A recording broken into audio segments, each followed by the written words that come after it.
Weh, ni bukan ke kasut limited edition yang baru keluar tu? Aku baru beli kasut ni. Aku dah lama tunggu nak beli kasut ni. Tapi itulah harga macam nak pergi haji balik hari. Untunglah kau, Haikal. Tak ada lah. Jarang-jarang self reward kan. Apa salahnya? Hai.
Kyle, makan tu je ke?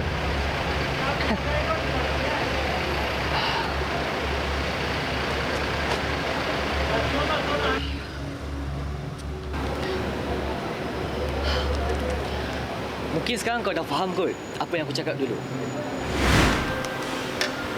Kau beli jam pula? Kenapa? Hai kau ni, hari tu kau dah beli kasut, sekarang kau beli jam pula. Alah, benda murah je. Murah pun still duit tau. Aku bukanlah marah kau ke apa. Tapi kalau ke depan hari nanti kau susah, duit tak ada, macam mana? Makan pasir lah kau. Orang pesan tak nak dengar kau ni. Pesan tu janganlah main phone. Dengar boleh, dengar. Aku nak juga rasa macam orang lain. Kau tak faham tau, kau tak faham. Apa yang aku tak faham? Aku ni kawan kau tau. Kawan daripada kampung pula tu. Kal, kita ni student Kal. Kita student, kita kat KL. Asrama, yuran, makan, semua mahal. And kau spend for this thing nothing bro, nothing. Faham tak?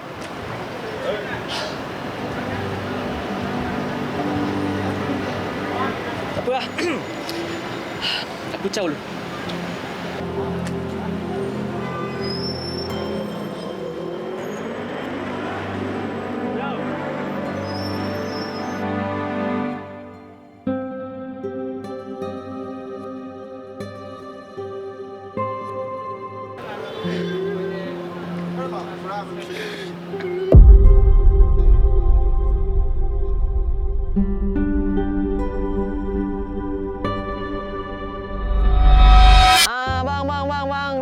Bang, sila bang.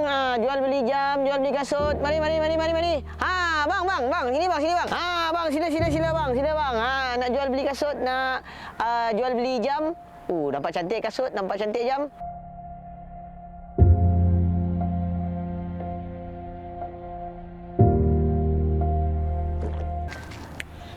abang. Abang nak jual kasut? Ke nak beli kasut?